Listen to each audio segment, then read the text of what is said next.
इस वीडियो के अंदर गाइस हम लोग बात करने वाले हैं आईटीआर फाइलिंग भाई असेसमेंट ईयर 24 और 25 की 1 अप्रैल से ही स्टार्ट हो चुकी है। तो कैसे यहाँ पे आपको अपनी आईटीआर फाइल करनी है, आईटीआर 1 सिखाने वाला हूँ, स्टेप बाय स्टेप फाइलिंग के साथ में न्यू और ओल्ड टैक्स रिजिम दोनों के साथ में सिखाने वाला हूँ। प्लस क्या क्या चीज़ें आपको ध्यान में रखनी चाहिए आईटीआर फाइल करने से पहले।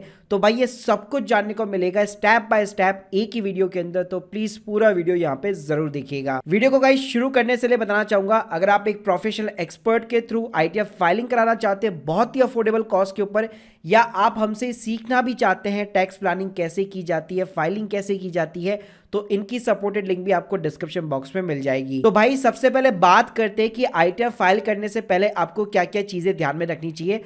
पहली चीज ये, अगर आप एक सैलरी एम्प्लॉय है या लेट सपोज कहीं से भी अगर आपका टीडीएस वगैरह डिडक्ट होता है, तो एटलीस्ट आपको मई 2024 तक वेट करना पड़ेगा। तब तक आपका टीडीएस जो फॉर्म 26 एएस होता है या आपका जो एआईएस होता है, टीआईएस होता है, वो अभी तक अपडेट नहीं हो रखा है। तो आपको मई तक वेट करना है, उसके बाद में ही आईटीआर फाइल करनी है। लेकिन अगर ऐसा कोई भी केस नहीं है तो आप अप्रैल से अपनी आईटीआर फाइलिंग जो है शुरू कर सकते हो। इसके अलावा आपको पता करना पड़ेगा कि मेरे लिए कौन सी टैक्स रिजिम यहाँ पे ज़्यादा बेटर है। नॉर्मली बताऊं, 7 लाख के नीचे अगर इनकम है आपकी तो हमेशा आपको न्यू टैक्स रिजिम के साथ में जाना है।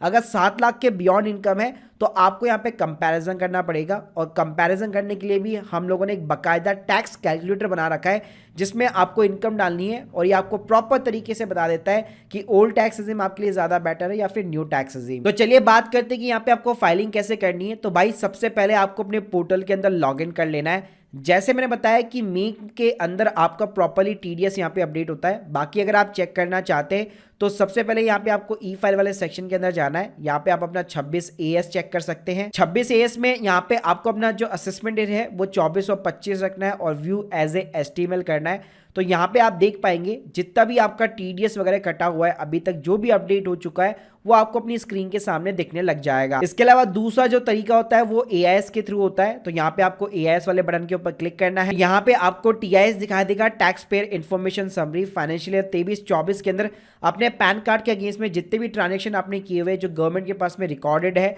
वो सारी लिस्ट यहाँ पे निकल के आ जाती है। अब बात करते हैं कि भाई फाइलिंग कैसे करनी है। तो आपको ई फाइल वाले सेक्शन के अंदर जाना है, income tax return, file income tax return.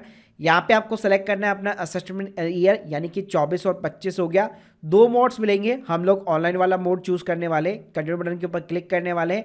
फिर यहाँ पे आपको स्टार्ट न्यू फाइलिंग का ऑप्शन दिखाई देगा। उसके बाद में पूछेगा आपसे आपका स्टेटस, तो आपको इंडिविजुअल रखना है, कंटिन्यू बटन के ऊपर क्लिक करना है। अभी राइट नाउ आप देखेंगे आईटीआर 1, 2 और 4 को यहाँ पे अनेबल किया गया है।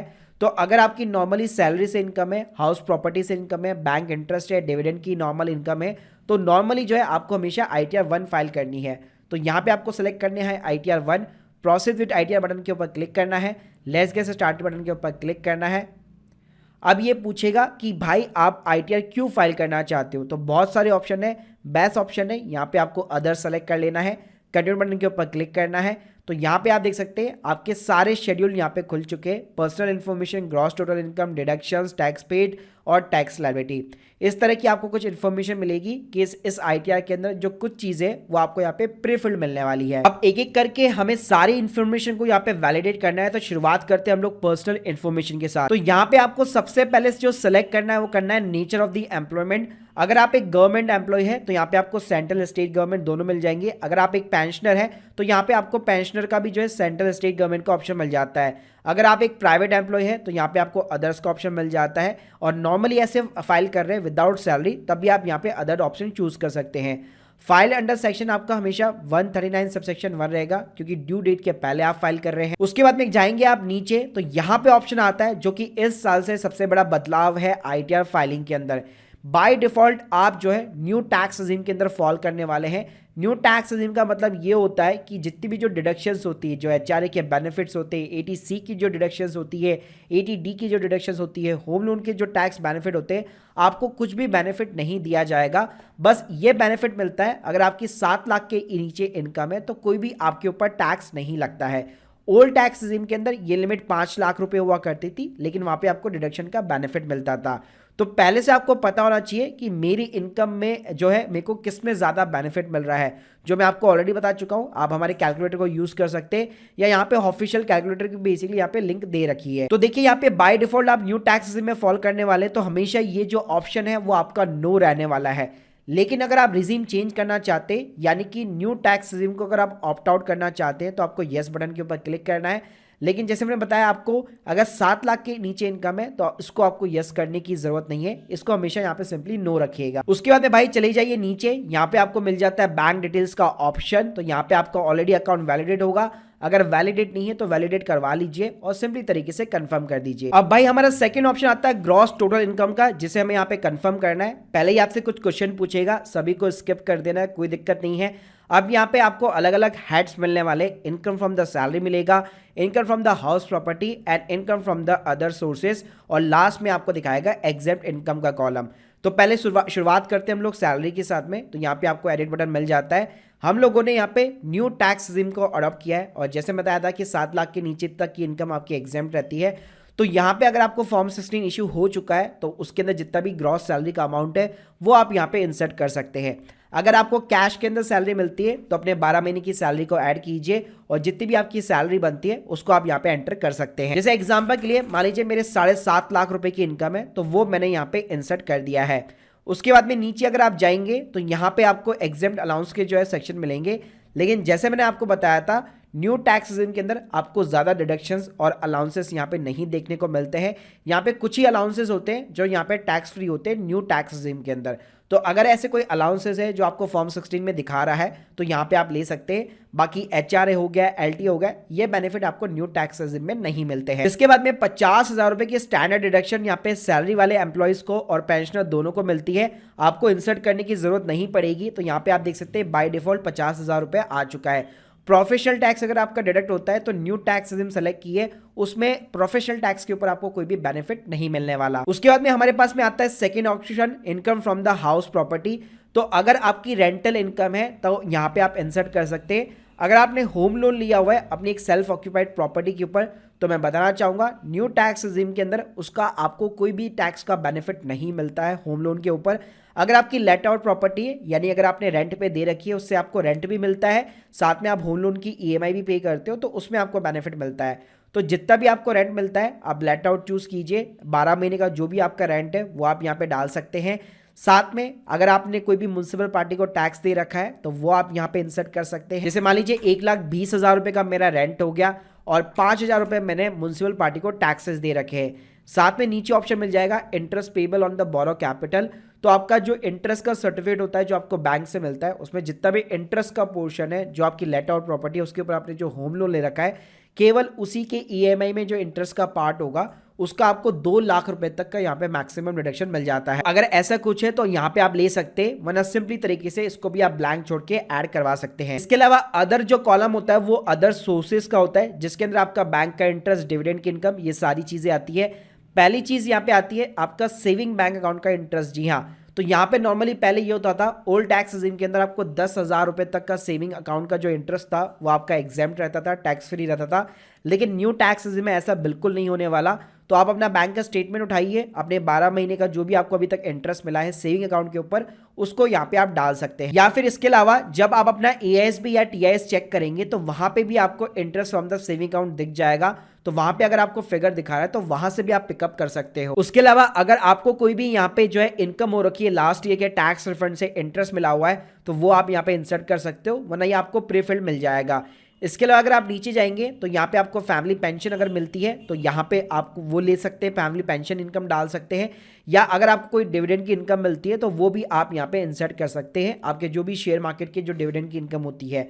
बाकी ये चीज़ें जो है डिविडेंड की इनकम वगैरह ये आपको AIS और TIS से भी मिल जाती है। इसके अलावा कोई ऐसी इनकम है कि आपको कोई सैलरी की इनकम नहीं मिलती, कोई हाउस प्रॉपर्टी पे रेंटल नहीं मिलता, लेकिन ऐसी कोई इनकम है जो आप दिखाना चाहते हो, तो यहाँ पे एनी अदर का भी कॉलम दिया गया है जिसके अंदर आप एक पर्टिकुलर अमाउंट डाल सकते हैं और उस इनकम का आप एक शॉर्ट डिस्क्रिप्शन यहाँ पे डाल सकते हैं। इसके बाद में हमारा लास्ट कॉलम आता है एग्जेम्प्ट इनकम का, जिसके ऊपर कोई भी टैक्स नहीं लगता है। तो इसके अंदर आपको बहुत सारी चीज़ें आती है, जैसे एग्रीकल्चर की अगर इनकम है लेस देन 5,000 रुपीज़ तो उसको आप यहाँ पे इंसर्ट कर सकते हैं। या ऐसी कोई भी चीज़ है जो आपको मान लीजिए कोई लाइफ इंश्योरेंस जो पॉलिसी वो मैच्योर हुई है आपके पास, उसका पूरा अमाउंट एक बल्क अमाउंट आपको मिला है, टैक्स फ्री है, तो ऐसी कई सारी चीज़ें आप यहाँ पे इंसर्ट कर सकते हैं जिसके ऊपर कोई भी टैक्स नहीं लगता है। ये सारी चीज़ें करने के बाद में आप देख सकते हैं मैंने सिर्फ यहाँ पे सैलरी की इनकम ली है, कोई भी हाउस प्रॉपर्टी या अदर सोर्सेस नहीं लिया है, और इसको मैं कंफर्म कर देता हूँ। नेक्स्ट कॉलम आता है हमारा टोटल डिडक्शंस का, और जैसे मैंने बताया था न्यू टैक्स रेजिम में आपको कोई भी डिडक्शंस नहीं मिलती है। तो यहाँ पे आपको डिडक्शन वाले बटन के ऊपर क्लिक करना है। तो यहाँ पे आप देख सकते हैं केवल और केवल आपका जो एम्प्लॉयर आपके एनपीएस अकाउंट के अंदर जो कंट्रीब्यूट करेगा, जो आपको फॉर्म 16 के अंदर दिखाई देगा, केवल वही आप यहाँ पे क्लेम कर सकते हैं। जी हाँ, तो यहाँ पे आपको यस बटन के ऊपर क्लिक करना है और जितना भी आपका कंट्रीब्यूशन एम्प्लॉयर करता है वो आपको डालना है। अगर ऐसा कुछ नहीं है तो आपको कुछ भी यहाँ पे छेड़छाड़ करने की जरूरत नहीं है, सिंपली कंटिन्यू बटन के ऊपर क्लिक कर दीजिए। तो यहाँ पे आप देख सकते हैं केवल 80CCD सबसेक्शन 2 केवल अनेबल है, बाकी सारे ऑप्शन डिसेबल है क्योंकि न्यू टैक्स रिजिम के अंदर डिडक्शंस अलाउ नहीं होती। अब चलिए गाइस, आगे बढ़ने से पहले हम लोगों ने न्यू टैक्स रिजिम को चूज किया था जिसमें हमें कोई भी डिडक्शंस नहीं मिली थी। अब मैं यहीं पे आपको ओल्ड टैक्स रिजिम का भी ऑप्शन दिखा देता हूं। तो भाई ओल्ड टैक्स रिजिम के लिए वापस हम अपनी पर्सनल इन्फॉर्मेशन के अंदर आ चुके हैं और यहाँ पे हम लोग ऑप्ट आउट करना चाहते हैं, तो इस नो वाले ऑप्शन को हमें सिंपली यस करना है। तो यहाँ पे आप देखेंगे सारे ऑप्शन वापस जो है डिसेबल हो चुके हैं। अब वापस हमें अपने ग्रॉस टोटल इनकम के अंदर जाना है। यहाँ पे हमारी सैलरी की इनकम डली हुई है, लेकिन यहाँ पे आप देखेंगे एक मैजिक क्या है, यहाँ पे आपके जितने भी एग्जेम्प्टेड अलाउंसेस हैं, जैसे कि आपका HRA होता है, हाउस रेंट अलाउंसेस वगैरह होता है, अब सब कुछ आपको दिखने लग जाएगा क्योंकि हम लोगों ने यहाँ पे ओल्ड टैक्स रिजिम को अडॉप्ट कर रखा है।